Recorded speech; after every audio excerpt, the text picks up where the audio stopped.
Bismillahirrahmanirrahim. Assalamualaikum warahmatullahi wabarakatuh.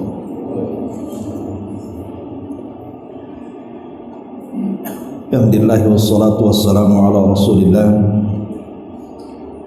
wa ala alihi wa sahbihi wa man wala wa la haula wa la quwwata illa billahi wa ba'd.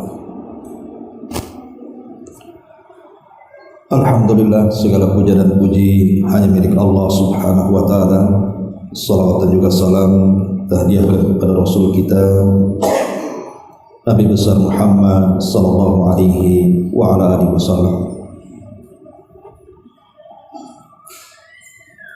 Kita lanjutkan kajian kita, masih membahas kitab Tauhid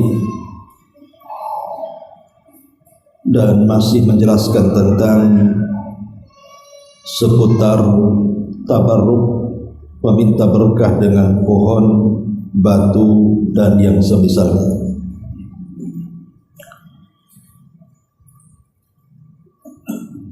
Kemarin kita sudah membahas surah An-Najm ayat 19 dan juga 20 tentang kisah-kisah berhala di zaman dahulu sampai kepada di zaman jahiliyah, di mana mu'allif rahimahullahu ta'ala mencantumkan tentang kisah-kisah berhala ini, Lata, Uzza dan Manat, karena orang-orang jahiliyah menganggap bahwa berhala-berhala itu mendatangkan kebaikan. Makanya mereka menjadikan berhala itu sebagai tabarruk, meminta berkah. Dan tentu ini sebuah kesyirikan. Nanti akan dijelaskan pada hadis yang kita akan baca di malam ini. An Abi Waqid Al-Laythi radhiyallahu anhu qala,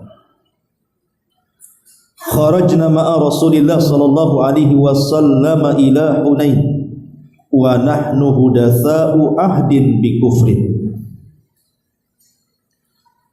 Dari Abi Waqid Al-Laythi, dia berkata, satu hari kami keluar bersama Nabi sallallahu alaihi wasallam menuju perang Hunain. Dan ketika itu kami masih saja dekat dengan kekufuran, maknanya baru masuk Islam. Walil musyrikina sidratun yaqufuna indaha wa yanutuna biha aslihata.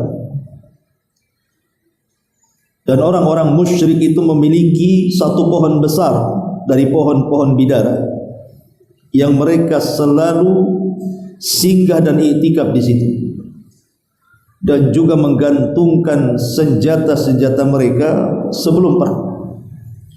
Yuqalu laha Dzatu Anwat, di mana pohon bidara itu diberi nama Dzatu Anwat. Famaror Nabi Sidratin, satu hari kami lewat dengan pohon tersebut.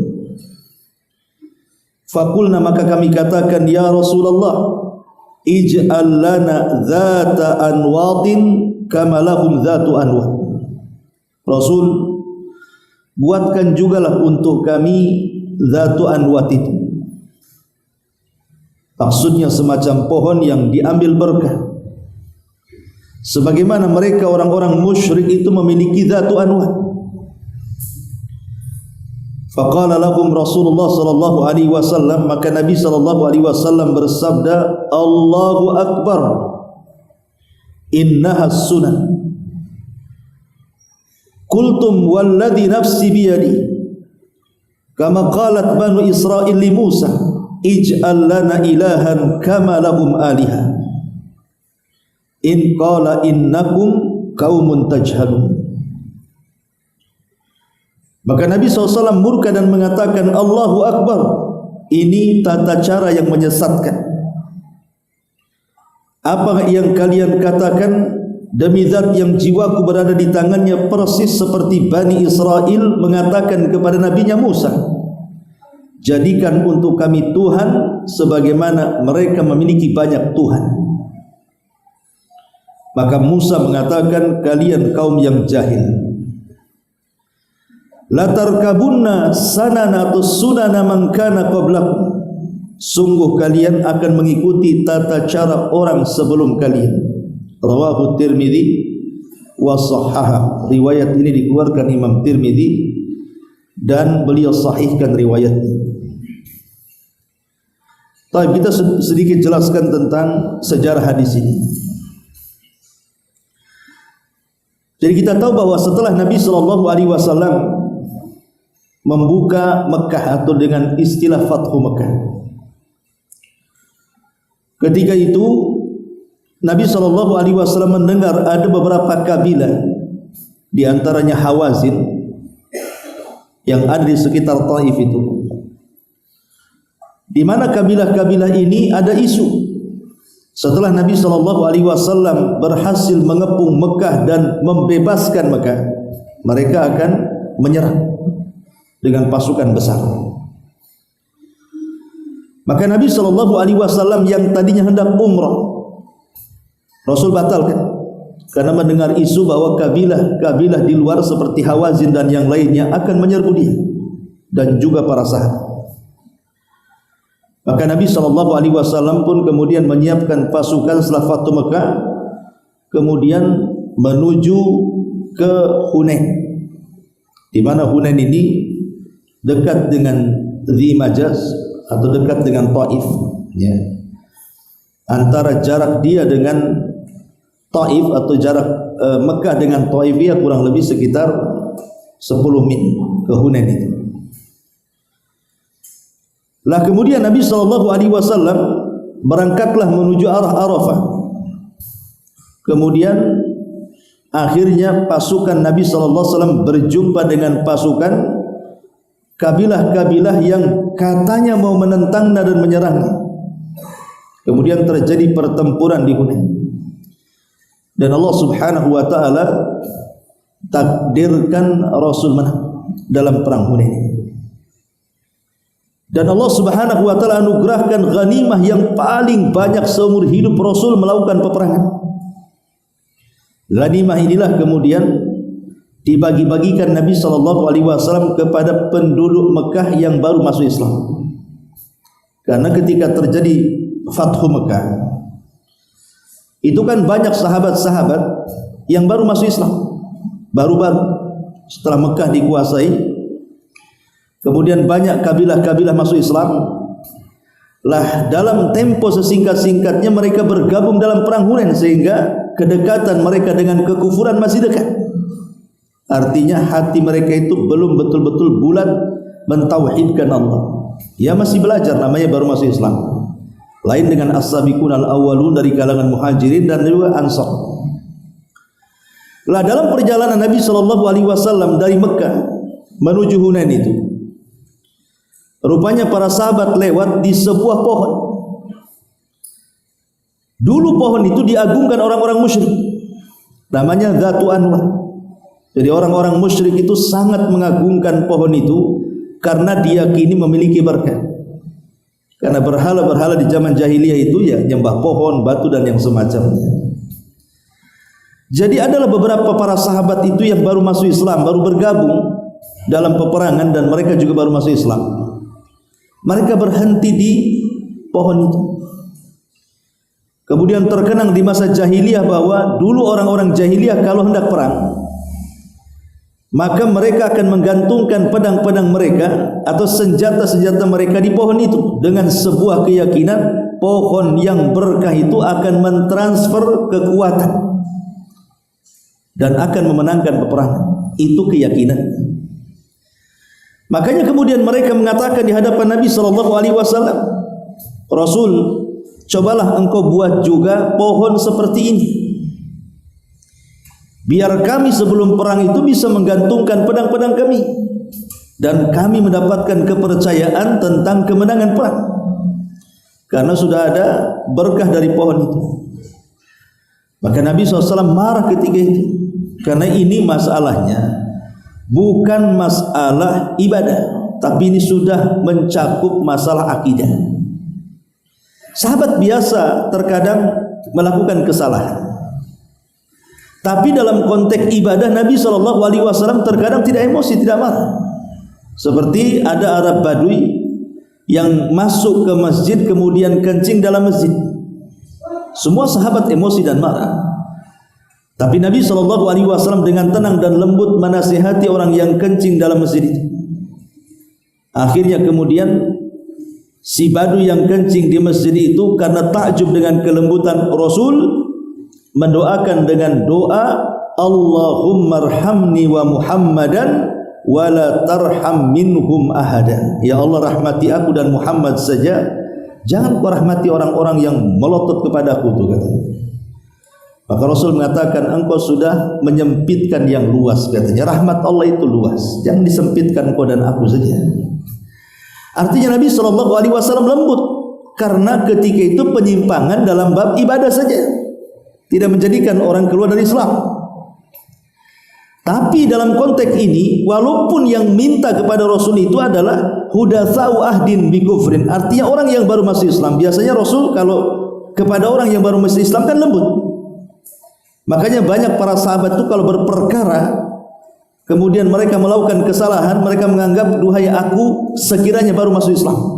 Seperti kasusnya Usama. Ketika dia membunuh orang yang mengucapkan kalimat la ilaha illallah, Rasul marah dan mengatakan, aqatalta man qala la ilaha illallah.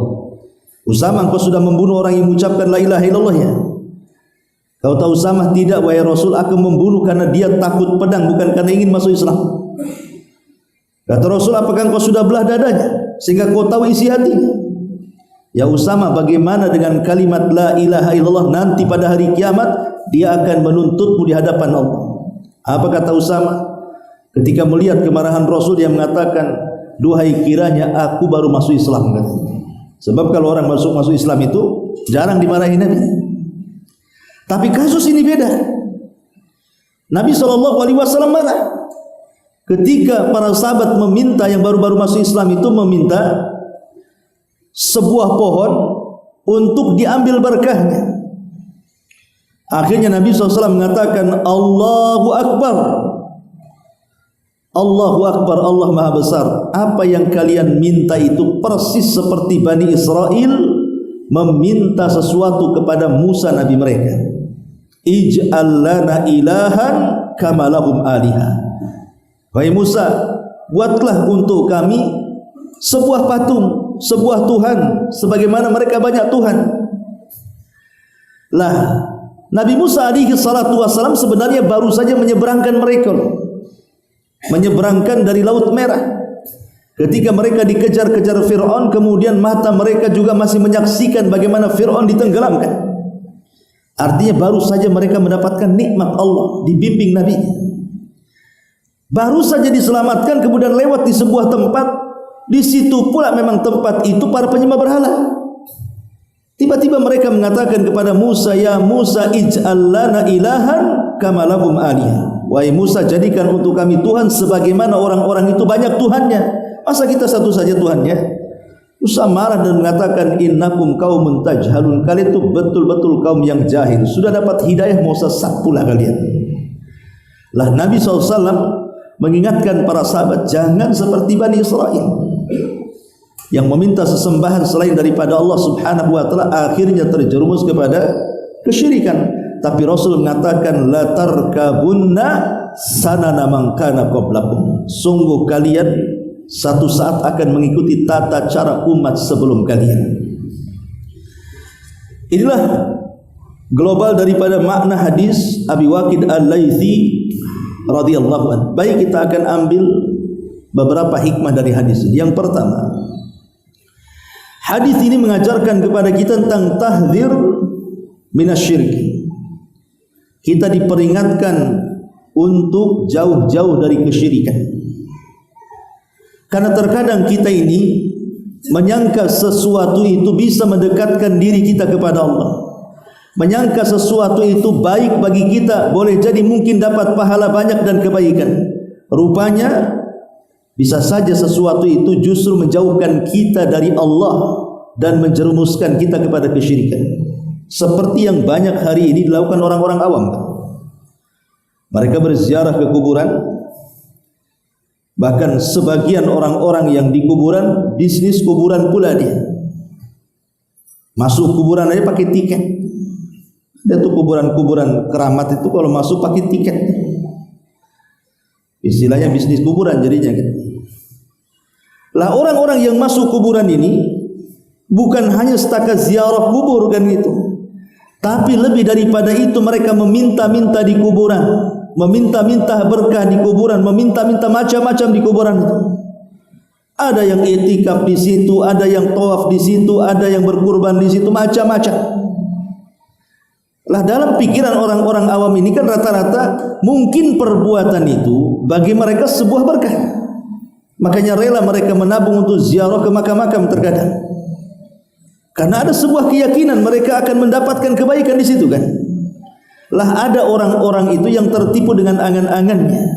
Itulah makanya Allah Subhanahu wa taala berfirman, "Qul hal unabbiukum bil akhsarina a'mala." Maukah kuhabarkan kepada kalian amalan yang paling rugi, kata Allah, alladzina dhalla sa'yuhum fil hayatid dunya wa hum yahsabuna annahum yuhsinuna sun'a. Mereka orang-orang yang sia-sia amalannya tapi masih menyangka saja mereka di atas kebaikan. Padahal amalnya sia-sia tapi mereka menyangka masih di atas kebaikan. Dan kalau diperingatkan kita pula yang disalahkan. Kalau kita peringatkan kepada mereka tidak boleh meminta-minta di kuburan, itu sebuah kesyirikan. Mereka yang menyalahkan kita. Padahal jelas-jelas bahwa perbuatan itu berbau kesyirikan. Makanya yang pertama di sini at-tahdhiru minasyirki.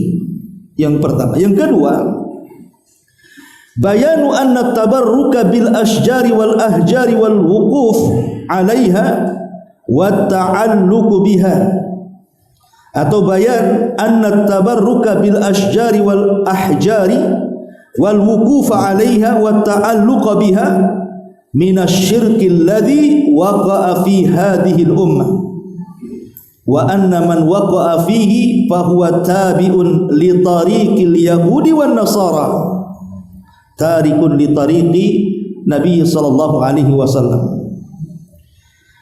Di sini juga dalam hadis ini kita bisa petik faedah bahwa at-tabarruk mencari berkah, baik kepada pohon, baik kepada batu-batuan, kemudian i'tikaf di situ, menggantungkan hati di situ. Inilah kesyirikan yang banyak merebak di antara umat ini. Maka barang siapa yang terjerumus kepada perbuatan ini, maka sama dia mengikuti jalan-jalan Yahudi dan Nasrani dan meninggalkan jalan Nabi sallallahu alaihi wasallam. Karena bagaimanapun kalau kita meyakini bahwa pohon itu yang mendatangkan manfaat dan madarat, mencegah madarat, ini bukan syirik kecil lagi. Ini jadi syirik besar. Kalau sampai meyakini bahwa pohon, batu dan yang semacamnya itu yang memenuhi hajatnya, mendatangkan kebaikan dan mampu menolak keburukan, ini syirik besar. Tapi kalau hanya dijadikan sebab saja, saya yakin Allah yang memberikan jodoh kepada saya, Allah yang melaliskan dagangan saya, Allah yang menjadikan saya ini memiliki pangkat jabatan dan begitu seterusnya. Cuman wasilah pohon-pohon ini dan batu-batu inilah kebaikan-kebaikan Allah itu akan turun, maka ini tidak sampai syirik besar. Ini syirik kecil saja. Kenapa? Karena dia tidak meyakini pohon itu yang mendatangkan manfaat dan madarat, hanya menjadikan sebab. Dan dalam kaidah tauhid sering saya ulang-ulang, man ja'ala sababan ma laisa bisababin fahuwa syirkul asghar. Siapa yang menjadikan sebab padahal itu bukan sebab, maka dia terjerumus kepada syirkul asghar, syirik kecil. Jadi kalau hanya menjadikan sebab, syirik kecil saja. Tapi kalau tidak menjadikan sebab tetapi objek permintaan manfaat dan mencegah madarat, itu namanya syirkul akbar. Ma'asyiral muslimin yang dimuliakan Allah Azza wa Jalla. Ini yang kedua. Yang ketiga, annal ibrata bil ma'ani wa laysa bil alfaz. Bahwa sebuah pelajaran itu diambil dari kandungan makna, bukan dari lafaz. Ketika Nabi SAW menyamakan perbuatan sahabat yang minta dibuatkan semacam pohon bidara untuk gantungan pedang, dengan Bani Israel yang meminta kepada Musa untuk dibuatkan patung-patung anak sapi sebagai sesembahan. Itu kan secara lafaz beda, yang satu pohon, yang satu patung anak sapi. Tapi bukan ini masalahnya. Masalahnya adalah pelajaran itu diambil dari makna. Ada kesamaan dari permintaan para sahabat dengan permintaan Bani Israel.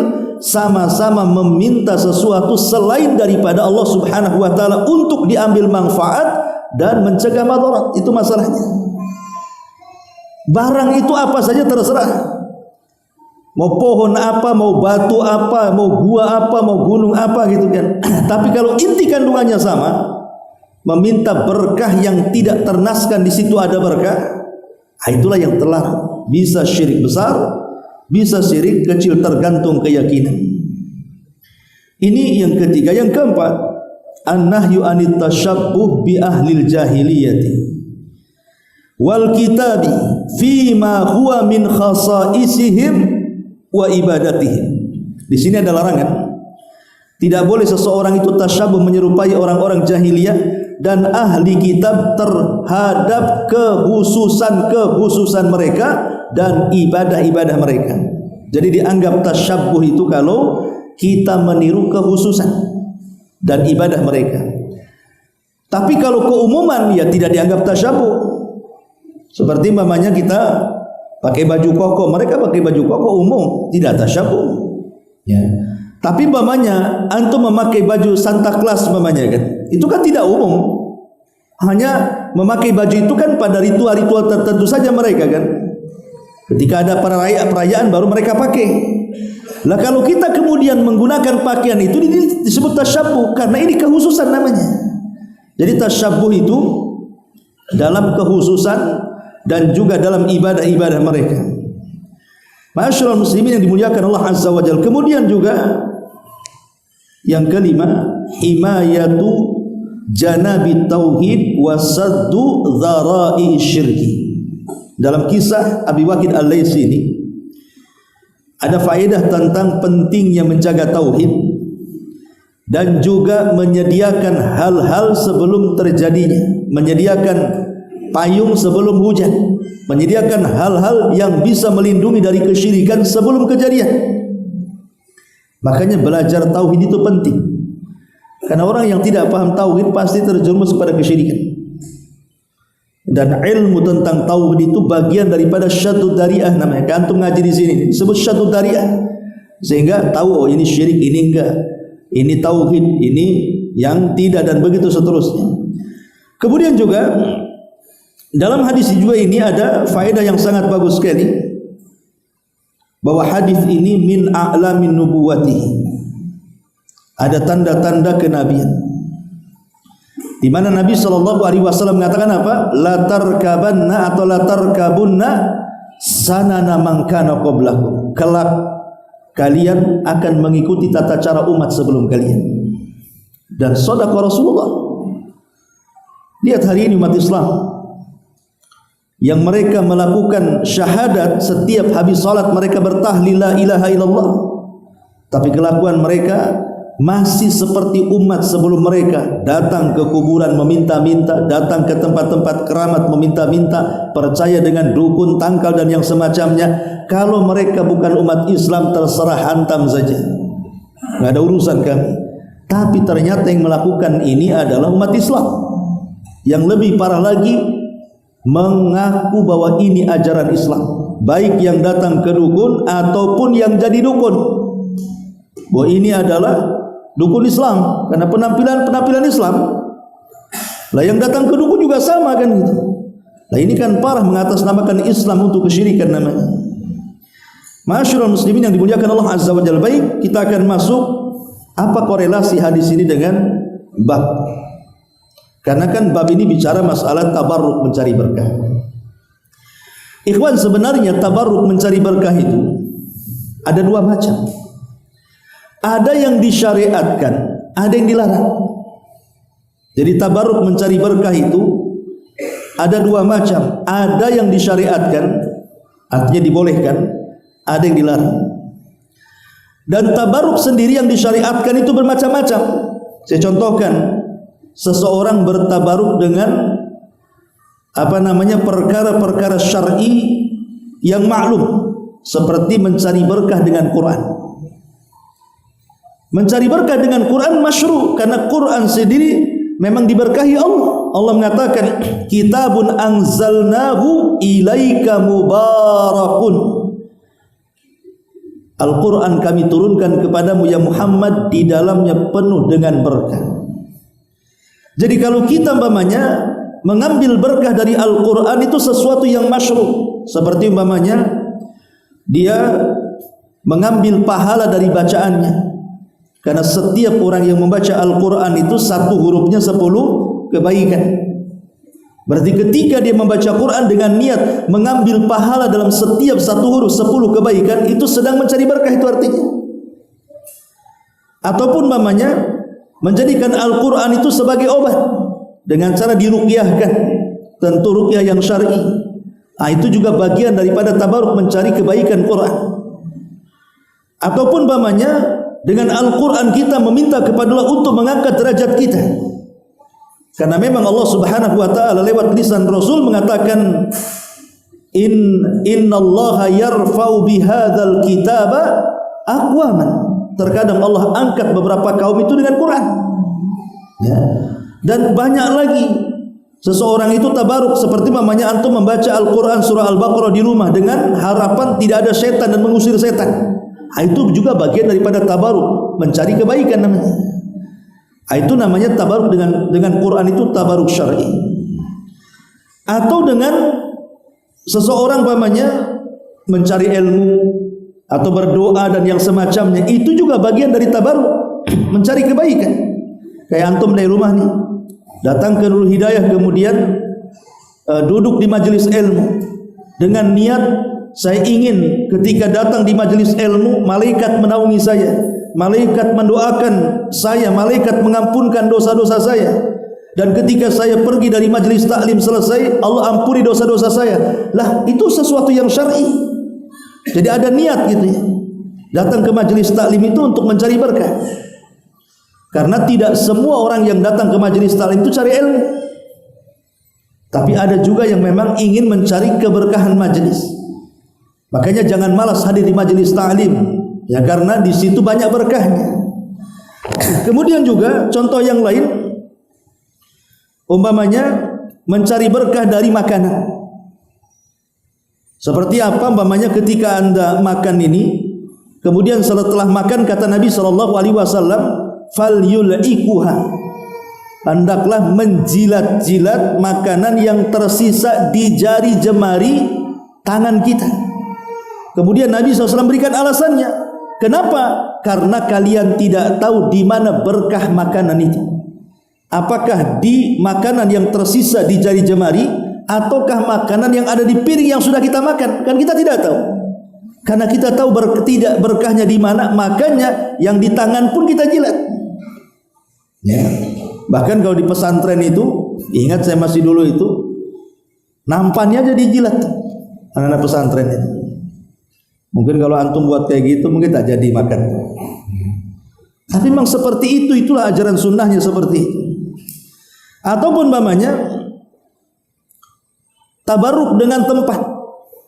Seperti umpamanya tempat-tempat yang jelas-jelas diberkahi ya. Mekah, di situ ada Masjidil Haram, di situ ada Masjid Nabawi, atau antum ke Palestina, di situ ada Masjid Aqsa, atau di Madinah ada Masjid Quba. Kita boleh mencari berkah di tempat-tempat yang memang di situ dianggap berkah. Karena orang yang sholat di Masjidil Haram sama dengan 100.000 kali sholat. Orang yang sholat di Masjid Nabawi sama dengan 1.000 kali sholat. Kalau di Masjid Aqsa sama dengan 500 dan riwayat 250 kali sholat. Tapi kalau di Masjid Quba, karena Rasulullah SAW pernah singgah di situ, kemudian sholat di situ, dan Nabi SAW menganggap itu tempat yang penuh dengan kebaikan. Ya. Atau namanya tabaruk dengan zait, dengan minyak zaitun. Namanya kita jadikan obat minyak zaitun itu. Itu juga bagian mencari berkah, atau dengan habbatus sauda, atau dengan air zam-zam dan begitu seterusnya. Lah tabaruk seperti ini disyariatkan, tidak ada masalah.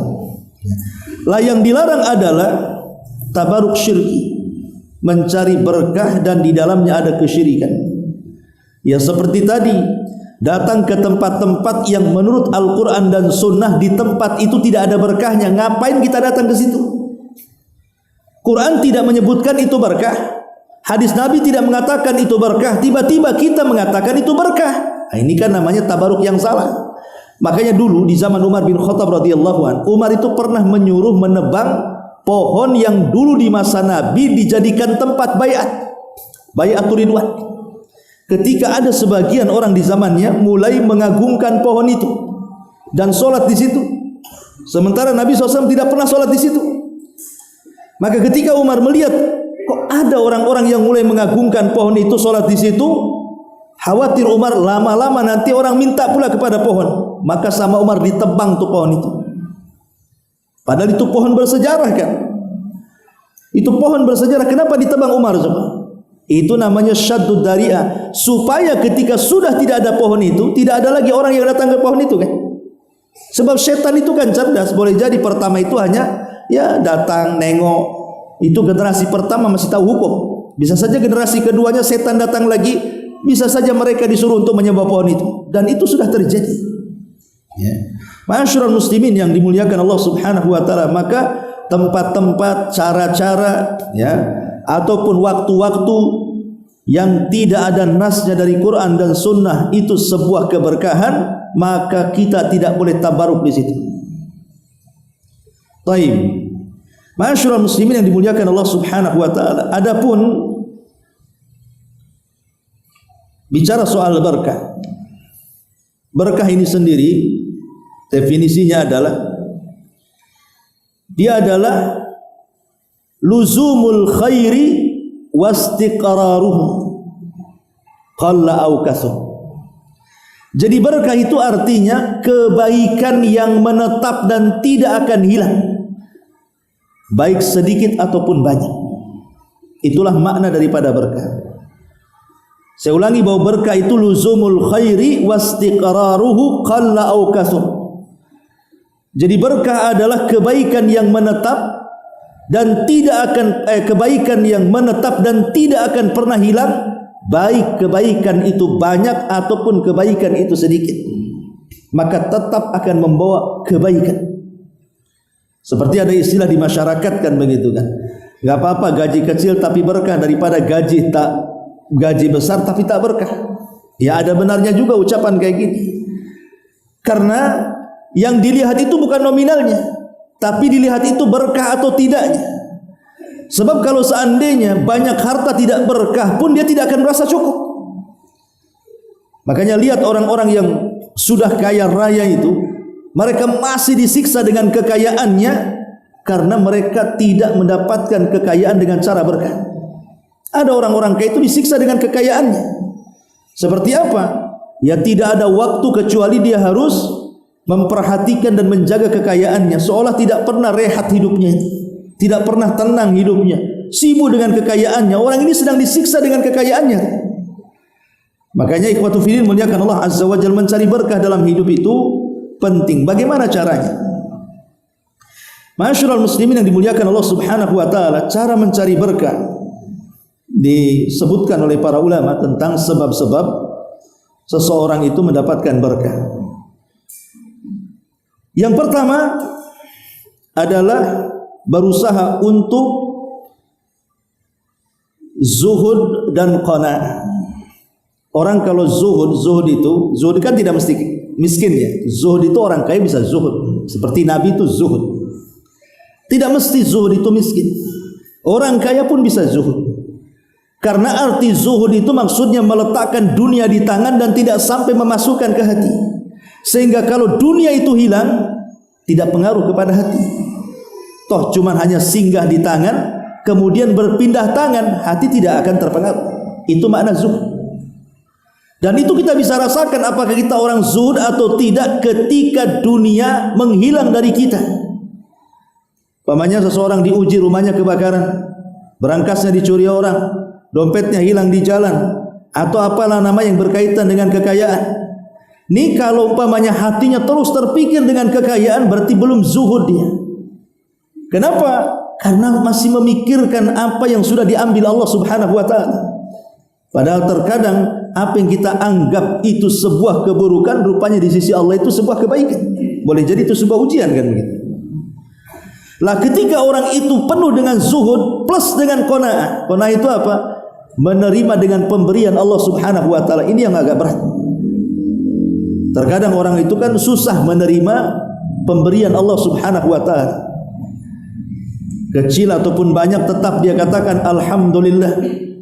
Kalau banyak kita katakan alhamdulillah allati tatimmu shalihat.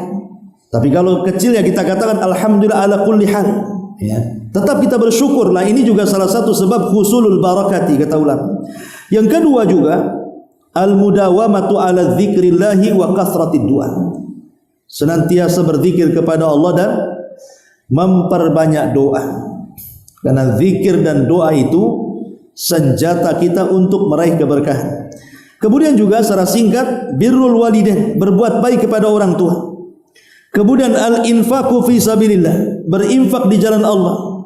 Kemudian ta'atun li awamirillahi subhanahu wa ta'ala, berusaha untuk melaksanakan semua perintah Allah dengan sebisa mungkin.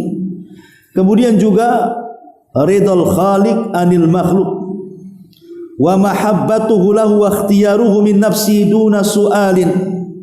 Redha kepada sang khaliq, kepada sang pencipta, apapun yang diberikannya tetap kita rela, tetap kita cinta. Itulah yang disebut dengan qanaah tadi. Dan banyak lagi, ya. Taib, adapun hal-hal yang bisa menghalangi berkah. Apa saja hal-hal yang bisa menghalangi berkah? Yang pertama, al-ma'asi wa dzunub, maksiat dan dosa. Setiap maksiat dan dosa itu bisa menghalangi berkah. Kemudian yang kedua, al-halafu al-kadhib, suka bersumpah dengan sumpah palsu.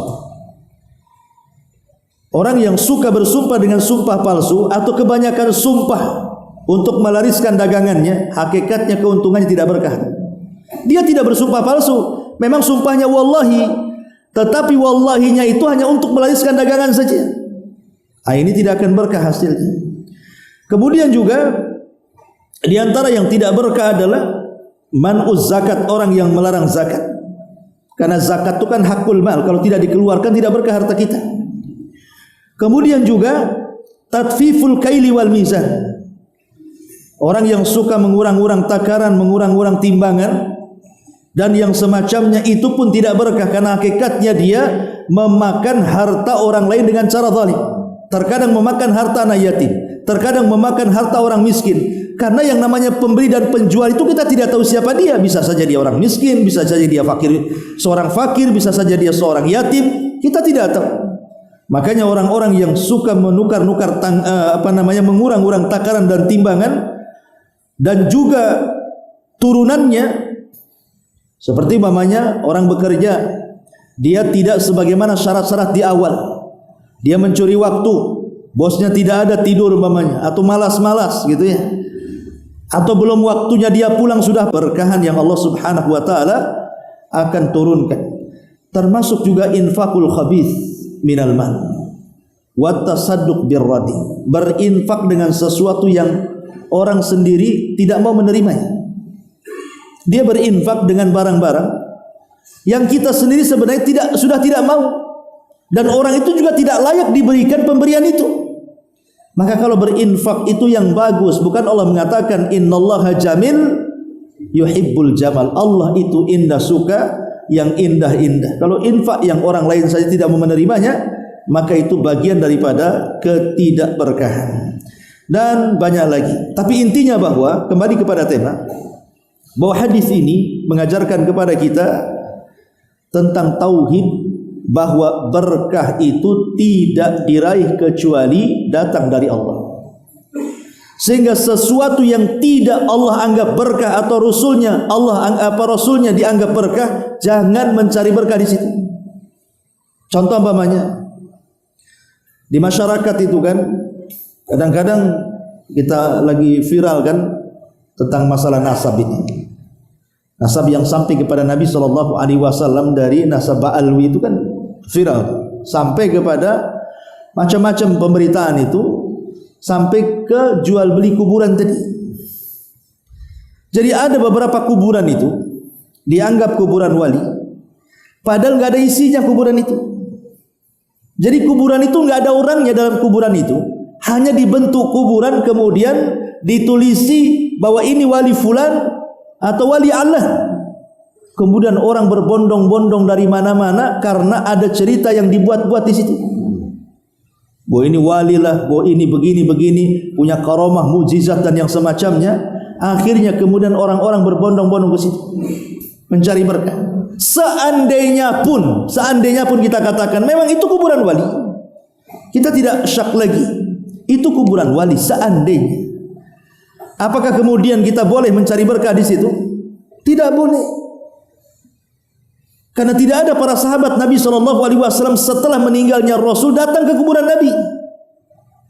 Umpamanya meminta-minta ke kuburan Nabi, i'tikaf di kuburan Nabi, kemudian juga menyembelih sesuatu di kuburan Nabi. Tidak ada dilakukan para sahabat, para tabi'in, para tabi'.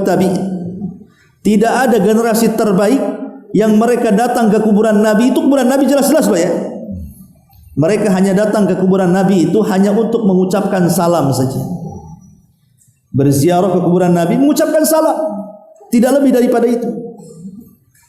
Tapi lihat orang-orang awam yang datang ke Mekah untuk umrah atau haji, ketika mereka menyempatkan masuk ke Raudhah, apa yang terjadi? Terkadang mereka meminta sesuatu ke kuburan Nabi coba. Jadi dari hotel itu sudah ditulis itu permintaannya di dalam kertas, kemudian dilinting-linting, berusaha mendekati Raudhah, kemudian ke pintu kuburan Nabi dilempar di situ. Celakanya belum sampai dibuka sudah disapu tukang sapu. Tidak sampai itu, tidak sempat dibaca. Ya.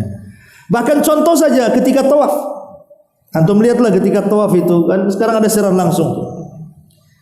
Ketika seseorang itu mencium atau mengusap, itu hanya disyariatkan di Hajar Aswad saja, karena memang itu ada syariatnya.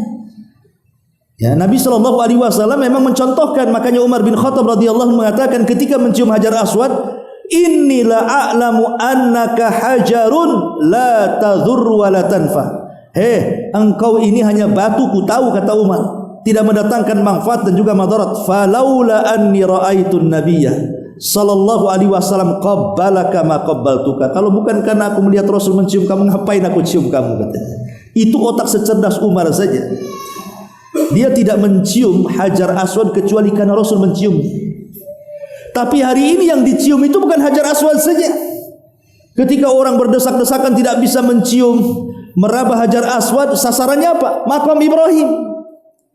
Makam Ibrahim tahu? Nah, tidak ada syariat makam Ibrahim dicium, dipeluk, diusap-usap, kemudian kainnya di situ, dimintai sesuatu. Ini kan salah mencari berkah Anda ini. Maka ini kan tempat yang mustajab. Bukankah ketika Anda tawaf, Anda ketika kita hendak umroh dari mikot menuju Mekah itu apa kata-katanya coba? Labbaik Allahumma labbaik, labbaik la syarika lak labbaik. Lihat, ini talbiyah tauhid. Ketika berangkat itu loh, kita sudah bertalbiyah, mentauhidkan Allah Subhanahu wa taala, memenuhi panggilan Allah. Ketika kita sedang tawaf, dia buat kesyirikan pula di situ. Meminta sesuatu kepada benda-benda yang ada di sekitar Ka'bah. Tidak semua syariat umroh itu harus diraba, harus dicium, harus dipeluk. Hanya Hajar Aswad saja memang ada syariatnya di situ. Itu pun bukan karena Hajar Aswad itu memiliki manfaat, artinya mendatangkan manfaat dan mencegah sebuah madarat kan. Kita melakukan mencium dan meraba Hajar Aswad itu karena Rasul mencium dan meraba, gitu saja. Tidak lebih daripada itu. Coba bayangkan ya. Ini salah mencari berkah namanya. Makanya kalau ingin betul-betul mendapatkan berkah saat mencari berkah itu, yang jelas-jelas saja di situ ada berkah berdasarkan Quran dan Sunnah. Memang tempat itu berkah dan bisa diambil berkahnya. Seperti air Zam-Zam, itu kan jelas. Ya, air Zam-Zam kan berkah. Kalau Anda kebetulan di sana kan bisa kita di Mekah itu tiap masuk masjid kita minum, berdoa di situ. Itu jelas-jelas berkah tuh. Lah yang jelas-jelas berkah tidak dilakukan, yang jelas-jelas tidak berkah pula disibukkan pula di situ. Ya, ini yang terjadi di tengah-tengah kaum muslimin. Wallahu a'lam. Subhanakallah bihamdika asyhadu an la ilaha illa anta astaghfiruka wa atubu ilaik. Allahu taala alam. Assalamualaikum warahmatullahi wabarakatuh.